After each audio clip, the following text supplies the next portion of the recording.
जो सौंदर्य, रोमांस, रचनात्मकता का प्रतिनिधित्व करता है, वो जलीय और भावनात्मक राशि मीन से निकलकर, यानी अपनी उच्च राशि मीन से निकलकर नई शुरुआत, जुनून और उच्च ऊर्जा का प्रतीक माने जाने वाली मेष राशि में प्रवेश कर जाएगा। इस गोचर के प्रभाव से आप अपने सभी प्रयासों में पहले से अधिक सहज और प्रत्यक्ष बनाकर उभरने में कामयाब होंगे। नमस्कार मित्रों, मैं डॉक्टर नीति शर्मा, ज्योतिष एवं वास्तु विशेषज्ञ, आज आपके समक्ष सबसे चमकीला शुक्र ग्रह जो 10 अप्रैल को राशि परिवर्तन कर रहा है, उसका सभी राशियों पर क्या प्रभाव रहने वाला है, इसकी विशेष जानकारी लेकर आई हूँ। जीवन में सभी प्रकार के सुख और सुविधाओं का कारक तथा भौतिक सुखों को प्रदाता शुक्र ग्रह 10 अप्रैल शनिवार की सुबह 6:14 पर मंगल के स्वामित्व वाली मेष राशि में प्रवेश करेगा और 4 मई 2021 दोपहर 1:09 तक इसी राशि में गोचर करते रहेंगे। आइए आप जानने की कोशिश करते हैं कि शुक्र के इस गोचर का सभी 12 राशियों पर क्या प्रभाव पड़ने वाला है। चलिए विलंब न करते हुए प्रारंभ करते हैं वह चक्र की प्रथम राशि मेष राशि के बारे में। मेष राशि के जातकों के लिए शुक्र परिवार और धन के दूसरे घर और वैवाहिक संबंधों, जीवन साथी, साझेदारी और समाज के 7वें घर को नियंत्रित करता है और अपने इस वर्तमान चक्र के दौरान आपके पहले घर से गोचर करेगा। ऐसे में बात करें अगर आपके व्यक्तिगत जीवन की, तो आपके पहले घर में शुक्र की मौजूदगी स्वयं, मानसिक क्षमताओं और हमारे सांसारिक दृष्टिकोण का प्रतिनिधित्व करती है। व्यवसायिक रूप से बात करें तो इस समय के दौरान की गई यात्राओं से आपको काफी लाभ मिलने की संभावनाएं दिख रही हैं। साथ ही इस यात्रा का फल आपको भविष्य में भी अवश्य मिलेगा। आप अपने संसाधनों को उनकी पूर्ण क्षमता तक बढ़ाने में सक्षम होंगे। रचनात्मकता क्षेत्रों में जैसे मीडिया, फिल्म उद्योग के क्षेत्र में काम करने वाले लोगों के लिए यह समय अवधि अधिक सहायक और समृद्ध साबित होगी। मेष राशि के वो लोग जो व्यवसाय के क्षेत्र से ताल्लुक रखते हैं, उन्हें इस दौरान कुछ नई परियोजनाओं, नए समझौतों या सौदों का तोहफा मिल सकता है। इसके अलावा इस अवधि के दौरान सुख सुविधा की चीजों, आभूषण और डिजाइनिंग से संबंधित व्यवसाय में काम करने वाले लोगों को अधिक लाभ मिलने की संभावनाएं हैं। कुल मिलाकर देखा जाए तो शुक्र का यह गोचर मेष राशि के जातकों के लिए काफी अनुकूल परिणाम लेकर आने वाला साबित होगा। हालांकि इस समय आप कई बार ऐसी परिस्थितियों का सामना कर सकते हैं जहां आप बहुत से लोगों को खुश करने की आस में खुद को ही परेशान और चिंतित कर देंगे। ऐसा करना आपके व्यक्तिगत विकास को नुकसान पहुंचा सकता है, इसलिए इस प्रवृत्ति से सावधान रहें और खुद पर काम करें। उपाय हेतु मेष राशि वाले जातकों को शुक्रवार के दिन उपवास रखना चाहिए और जरूरतमंद व्यक्तियों को सफेद चीजें जैसे चावल, चीनी आदि का दान करना चाहिए। अब बात करते हैं वह चक्र की दूसरी राशि वृषभ के बारे में। वृषभ राशि के लिए शुक्र शासक ग्रह है, इसलिए शुक्र का यह गोचर निश्चित रूप से वृषभ राशि के जातकों के जीवन में कुछ महत्वपूर्ण और प्रमुख घटनाओं को लेकर आने वाला साबित होगा। आपके लग्न स्वामी शुक्र की यह स्थिति इस दौरान आपके स्वास्थ्य से संबंधित कुछ खतरनाक स्थितियों को ला सकती है, इसलिए आपको उस अवधि में अपने स्वास्थ्य की पूरी जिम्मेदारी और देखभाल करने की सलाह दी जाती है। इस राशि के पेशेवर जातकों को इस समय के दौरान कुछ नए अवसर प्राप्त होंगे और साथ ही आप में से कुछ को विदेश में काम करने और बसने या विदेश जाने का मौका भी मिल सकता है। इस गोचर अवधि के दौरान आप खुद को ऊर्जा और उत्साह से परिपूर्ण महसूस करेंगे, जिससे आपके अंदर कोई नया काम शुरू करने की लालसा भी प्रबल होगी। अब बात करें अगर आपके व्यक्तिगत जीवन की, तो 12वें घर में शुक्र की यह स्थिति इस बात की तरफ इशारा करती है कि इस समय अवधि के दौरान आप अपने प्रिय लोगों के साथ गुणवत्ता समय बिताने में सक्षम होंगे, जो आपके रिश्ते को और अधिक मजबूत बनाने में सहायक होगा। इसके अलावा इस दौरान आप अपनी किसी पसंदीदा जगह पर घूमने जाने का भी प्लान बना सकते हैं। हालांकि जैसा 12वां घर खर्चों को भी दर्शाता है, ऐसे में मुमकिन है कि आपके खर्चे आपको थोड़ा परेशान करें। सलाह यही दी जाती है कि अपनी क्षमता के अनुसार ही पैसे खर्च करें, अन्यथा आपको किसी से लोन या उधारी की जरूरत पड़ सकती है। कुल मिलाकर देखा जाए तो अवसरों से भरा यह एक दिलचस्प गोचर साबित हो सकता है, लेकिन अपने खर्च और स्वास्थ्य के बारे में आप सावधान रहें। उपाय हेतु वृषभ राशि के जातकों को शुक्रवार के दिन किसी भी रूप में देवी की पूजा करने से आपको शुभ फल प्राप्त होंगे। अब बात करते हैं भज चक्र की तीसरी राशि मिथुन के बारे में। शुक्र मिथुन राशि के लिए बुद्धि, प्रेम, रोमांस के उनके 5वें घर और व्यय, विदेशी भूमि और आध्यात्मिक शुरुआत के 12वां घर को नियंत्रित करता है। इस गोचर के दौरान वो आपके 11वें घर के माध्यम से पार होगा, जिसे वैदिक ज्योतिष में लाभ भाव के रूप में भी जाना जाता है। शुक्र की यह स्थिति मिथुन राशि के तहत पैदा हुए मूल निवासियों के लिए शुभ है और लाभकारी परिणाम लाने की संभावनाएं दिखा रही है, क्योंकि 11वां घर सभी प्रकार के लाभ प्रदान करने के लिए जाना जाता है। व्यवसायिक रूप से जैसा कि यह आपके विचारों के 5वें घर के प्रत्यक्ष रूप से पहलू में है, ऐसे में इस दौरान आप अपने विचारों को अधिकतम प्रवीणता के साथ निष्पादित करने में कामयाब रहेंगे, जिससे आपको अपने वरिष्ठों से प्रशंसा और पहचान प्राप्त करने में मदद मिलेगी। बात करें अगर मिथुन राशि के जातकों के व्यक्तिगत जीवन के बारे में, तो अगर आप शादीशुदा हैं तो अपने बच्चों की तरक्की देखकर आपको अवश्य प्रसन्नता होगी। पिकनिक की योजना बनाने या अपने बच्चों के साथ घुलने मिलने का भी यह एक अच्छा समय साबित हो सकता है, क्योंकि न केवल यह आपको उन्हें बेहतर तरीके से जानने में मदद करेगा, बल्कि उनके साथ आपके रिश्ते को भी मजबूत करने में मदद करेगा। उपाय हेतु मिथुन राशि के जातकों को प्रतिदिन सुबह देवी महालक्ष्मी की स्तुति में महालक्ष्मी अष्टकम का पाठ करना चाहिए। अब बात करते हैं भज चक्र की चौथी राशि यानी कि गुरु की उच्च राशि कर्क के बारे में। कर्क राशि के जातकों के लिए शुक्र का यह गोचर आपके पेशे और करियर के 10वें घर में होगा। शुक्र की यह स्थिति कर्क जातकों को मिले जुले और औसत परिणाम दिलाने वाली साबित होगी। दशम भाव में शुक्र की स्थिति को शुभ नहीं माना जाता है, जो इस बात को दर्शाता है कि शुक्र के इस गोचर के दौरान कर्क राशि के जातकों को अपने कार्यस्थल पर कुछ उतार चढ़ाव और बार बार बाधाओं का सामना करना पड़ सकता है।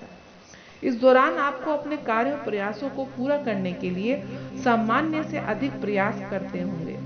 आर्थिक मुद्दे के लिहाज से बात करें तो इस दौरान अगर आप किसी भी तरह का कोई निवेश करने की सोच रहे हैं तो अभी इस विचार को आप टाल दें, क्योंकि शुक्र की यह स्थिति इस बात को इंगित करती है कि इस दौरान आप हड़बड़ी में आकर कोई फैसला ले सकते हैं जिसका पछतावा आपको बाद में भुगतना पड़ सकता है। इसके अलावा किसी तरह का लोन या उधारी लेने से भी बचें, क्योंकि इसे आपको बाद में लौटाने में बहुत दिक्कत आ सकती है। इस वक्त आपको चिंता, बेचैनी कुछ परेशान कर सकती है, जिसका सीधा असर आपके मानसिक स्वास्थ्य के साथ शारीरिक स्वास्थ्य पर भी पड़ेगा। इसके अलावा आप उस अवधि में कुछ हार्मोन से जुड़े असंतुलन या आपके पेट से संबंधित समस्याओं का सामना भी करना पड़ सकता है। इसलिए जितना हो सके आप आराम करें और अपनी दिनचर्या में ध्यान, योग को शामिल करें, जिससे आपका दिमाग शांत रहेगा और इससे आपके जीवन और आपके शरीर के भौतिक भाग पर भी सकारात्मक प्रभाव पड़ेगा। उपाय हेतु कर्क राशि वाले जातकों को शुक्र होरा के दौरान प्रतिदिन शुक्र मंत्र का पाठ करना और मनन करना चाहिए। अब बात करते हैं भज चक्र की 5वीं राशि सिंह के बारे में। शुक्र सिंह राशि के जातकों के लिए साहस, भाई बहन और प्रयासों के उनके 3रे घर और पेशे और करियर के 10वें घर को नियंत्रित करता है। शुक्र का ये गोचर सिंह राशि के जातकों के लिए अनुकूल परिणाम लेकर आने वाला साबित होगा। व्यवसायिक दृष्टि से बात करें तो आपका 3रा और 10वां घर बढ़त का घर माना जाता है, जो कि शुक्र द्वारा शासित है, और ऐसे में 9वें घर में इसकी स्थिति इंगित करती है कि इस पारगमन के दौरान भाग्य द्वारा आपके प्रयासों का पूरा मार्गदर्शन और समर्थन मिलेगा। अब बात आपके व्यक्तिगत जीवन की करें तो इस गोचर के दौरान आपको आपके भाई बहनों, विशेषकर छोटे भाई बहनों से पूर्ण सहयोग और प्यार मिलेगा। घर में कुछ शुभ कार्यक्रमों का आयोजन किया जा सकता है। आपके पुण्य कर्मों के कारण समाज में आपका नाम और प्रसिद्धि बढ़ेगी। यह समाज के लोगों के साथ मिलने जुलने के लिए एक बहुत ही अनुकूल अवधि है, क्योंकि इस दौरान आपको नए दोस्त बनाने का अवसर भी मिलेगा। स्वास्थ्य के लिहाज से भी ये गोचर आपके लिए अनुकूल परिणाम ही लेकर आएगा। उपाय हेतु आपको रोजाना अपने माथे पर सफेद चंदन का लेप लगाना चाहिए। इससे आपको शुक्र के लाभकारी परिणाम प्राप्त करने में मदद मिलेगी। चलिए बात करते हैं भचक्र की छठी राशि कन्या के बारे में।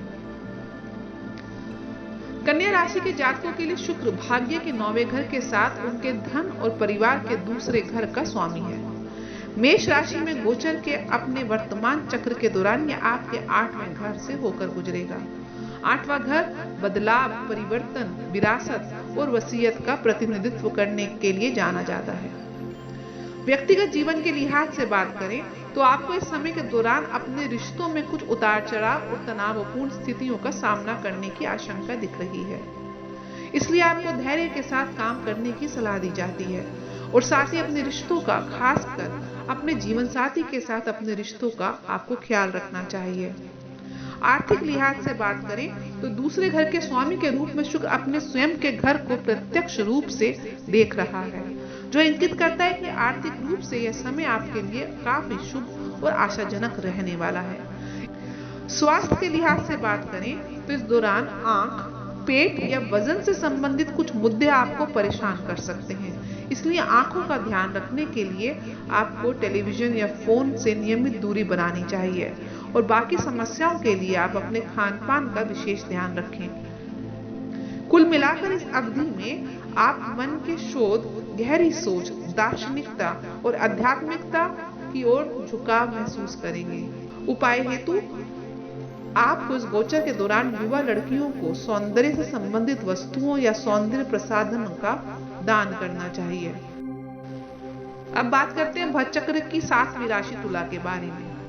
तुला राशि के जातकों के लिए शुक्र एक बहुत ही महत्वपूर्ण भूमिका निभाता है, क्योंकि यह न केवल आपके परिवर्तन के 8वें घर को नियंत्रित करता है, बल्कि यह आपके लग्न घर पर भी शासन करता है, जो आपके व्यक्तित्व और स्वयं को दर्शाता है।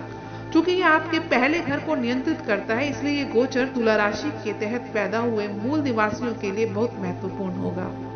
व्यक्तिगत रूप से यह इस बात को दर्शाता है कि इस दौरान आप रिश्ते के मोर्चे पर सकारात्मक परिणाम का आनंद उठाने में कामयाब रहेंगे।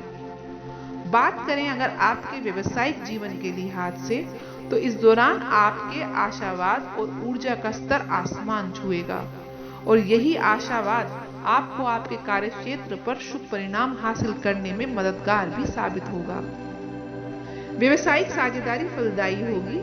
व्यापार के विस्तार के लिए की गई कोई यात्रा भी शानदार परिणाम देगी। उपाय हेतु शुक्र के लाभकारी परिणाम प्राप्त करने के लिए शुक्रवार के दिन अपनी दाहिने हाथ की अनामिका में चांदी या सोने में गढ़ी हुई अच्छी किस्म की ओपल रत्न आपको धारण करना चाहिए। अब बात करते हैं भचक्र की 8वीं राशि यानी कि वृश्चिक के बारे में। वृश्चिक राशि के जातक मेष राशि में होने वाले शुक्र के गोचर के दौरान अपने छठे घर में शुक्र की मेजबानी करेंगे। शुक्र व्यय के 12वें भाव, घर और शादी, भागीदारी और व्यवसाय के 7वें भाव को नियंत्रित करता है। ये दर्शाता है कि शुक्र का ये गोचर वृश्चिक राशि वालों के लिए मिश्रित और औसत परिणाम प्रदान करने वाला है। व्यवसायिक रूप से बात करें तो काम के लिहाज से यह समय आपके लिए कुछ कठिन साबित हो सकता है, क्योंकि इस अवधि के दौरान आपके दुश्मन बढ़ सकते हैं और बहुत अधिक संभावनाएं हैं कि आपको अपनी इच्छा के विरुद्ध जाकर उनके साथ किसी बात पर समझौता करना पड़ सकता है। अगर आप व्यवसाय के क्षेत्र से जुड़े हैं तो इस समय अवधि में आपको आपके पार्टनर के साथ कुछ झगड़ा या मतभेद होने की प्रबल आशंका दिख रही है। इस समय के दौरान किसी भी तरह की यात्रा करने से आपको बचना चाहिए, क्योंकि ये यात्रा आपको मुनाफे की जगह केवल चिंताएं और व्यय का बोझ देने वाली साबित होगी। व्यक्तिगत मोर्चे के लिहाज से बात की जाए तो इस दौरान आप में से कई लोग इस दौरान अपने जीवन साथी के स्वास्थ्य को लेकर थोड़े चिंतित रह सकते हैं। स्वास्थ्य के लिहाज से बात करें तो इस दौरान आपको आंखों, पेट, मूत्र पथ की बीमारी आदि से संबंधित समस्याओं का सामना करना पड़ सकता है।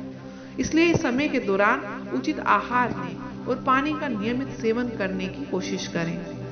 उपाय हेतु सूर्योदय के समय प्रतिदिन देवी लक्ष्मी की स्तुति में श्री सूक्तम का आपको पाठ करना चाहिए। अब बात करते हैं भचक्र की 9वीं राशि धनु के बारे में। शुक्र ग्रह, जिसे शाम का तारा भी कहा गया है, वो धनु राशि के 11वें घर यानी लाभ, दोस्तों और नेटवर्किंग और प्रतियोगिता, बाधाओं और दृढ़ संकल्प के 6ठे घर को नियंत्रित करता है। मेष राशि में अपने इस गोचर के दौरान शुक्र धनु राशि के जातकों के लिए प्रेम, रोमांस, संतान और बुद्धि के 5वें भाव से गोचर करेगा। यह इंगित करता है कि यह गोचर उनके लिए लाभकारी अनुकूल परिणाम प्रदान करने वाला है। व्यवसायिक रूप से बात करें तो 11वें घर के स्वामी शुक्र के रूप में सीधे तौर पर अपने घर को देख रहा है, जो दर्शाता है कि इस पारगमन के दौरान आपको विभिन्न या विविध स्रोतों से धन मिलने की संभावनाएं हैं। वहीं अब बात करें आपके निजी जीवन के संदर्भ में, तो इस दौरान आपको आपके शिक्षकों, गुरुओं और वरिष्ठों का पूरा समर्थन और स्नेह मिलेगा, जो आपके लिए खुशी और आनंद का स्रोत होने वाला है। स्वास्थ्य के लिहाज से भी ये समय आपके लिए अनुकूल रहने वाला है। इस दौरान आप अपने पसंदीदा भोजन और व्यंजनों का आनंद भी ले सकते हैं। आप अपनी विलासिता, ऐशो आराम और आपको खुशियां देने वाली चीजों को बढ़ाने पर भी खर्चा कर सकते हैं, जो आपके स्वास्थ्य और सकारात्मक प्रभाव डालने वाली साबित हो सकती है।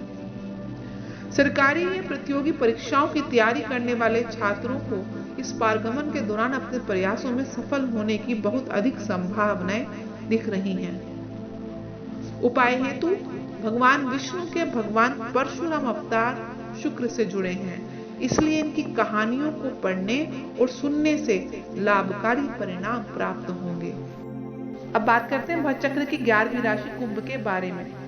कुंभ राशि के जातकों के लिए शुक्र खुशी के 4थे घर और भाग्य और किस्मत के उनके 9वें घर को नियंत्रित करता है।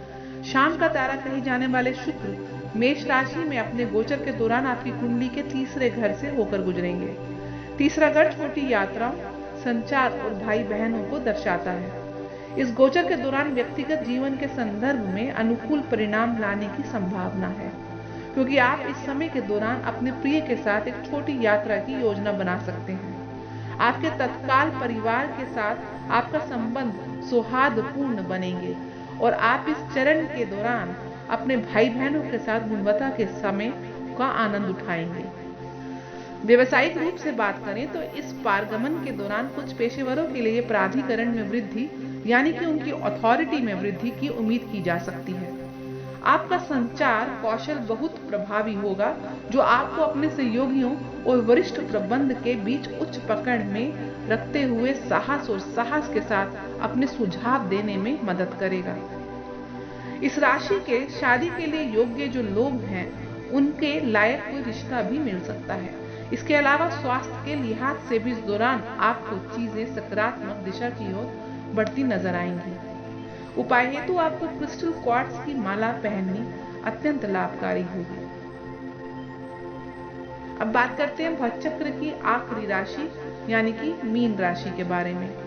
राशि चक्र की अंतिम राशि मीन के लिए शुक्र भाई बहन, संचार, यात्रा के 3रे घर को और परिवर्तन, बदलाव और विरासत के 8वें घर को नियंत्रित करता है। मेष राशि में शुक्र के पारगमन के दौरान यह आपकी कुंडली के 2रे भाव से होकर गुजरेगा, जो संसाधनों की बचत, मौद्रिक और राजकोषीय आय का प्रतिनिधित्व करता है। अपनी स्थिति में शुक्र आपके कुछ खराब शब्दों के चयन के चलते आपके पारिवारिक जीवन में कुछ गड़बड़ी ला सकता है, इसलिए आपको सलाह दी जाती है कि उनसे बातचीत करते समय अपनी मर्यादा का आप खास ख्याल रखें। व्यवसायिक रूप से बात करें तो ये समय अवधि थोड़ी पेचीदा साबित हो सकती है, क्योंकि इस दौरान आपको कुछ ऐसे काम सौंपे जा सकते हैं जो आपकी क्षमता या आपकी प्रतिभा के अनुसार ना हो। इससे आपको निराशा और गुस्सा भी आ सकता है। यह आपके बॉस या वरिष्ठ अधिकारियों के साथ कुछ गलतफहमी और बहस पैदा कर सकता है, इसलिए आपको उस अवधि में शांत और धैर्य से रहने की सलाह दी जाती है और इस समय आपको सावधानी पूर्वक बिताने का प्रयास करना चाहिए। आर्थिक लिहाज से आप धीमी गति से आगे बढ़ेंगे, हालांकि अचानक खर्चे बढ़ने की भी प्रबल आशंकाएं दिख रही हैं, इसलिए आपको सलाह दी जाती है कि अपने पैसे खर्च करते समय सतर्क और सावधान रहें। अत्यधिक खर्च पर अपने आवेग को आप नियंत्रित करें। स्वास्थ्य के लिहाज से बात करें तो इस दौरान आपको दांतों और आंखों से जुड़ी किसी समस्या का सामना भी करना पड़ सकता है। इसलिए सलाह दी जाती है कि उनसे जुड़ी कोई भी समस्या को आप अनदेखा ना करें। अपना विशेष ध्यान रखें और जरूरत पड़ने पर डॉक्टर या विशेषज्ञों की सलाह अवश्य लें। कुल मिलाकर देखा जाए तो ये गोचर आपके लिए मिश्रित परिणाम लेकर आने वाला है, लेकिन अपने प्रियजन के प्रति देखभाल और स्नेह करने के कारण आपको उनसे अच्छा समर्थन और स्नेह प्राप्त भी होगा, जिससे आप इस समय अवधि का सामना अधिक साहस और दृढ़ विश्वास के साथ कर सकेंगे और अंत में आपको बेहतर परिणाम मिलेंगे। उपाय हेतु आपको युवा लड़कियों को सौंदर्य प्रसाधन दान करने चाहिए और उनसे शुक्रवार को आशीर्वाद लेना चाहिए। ऐसा करने से आपको लाभकारी परिणाम अवश्य प्राप्त होंगे।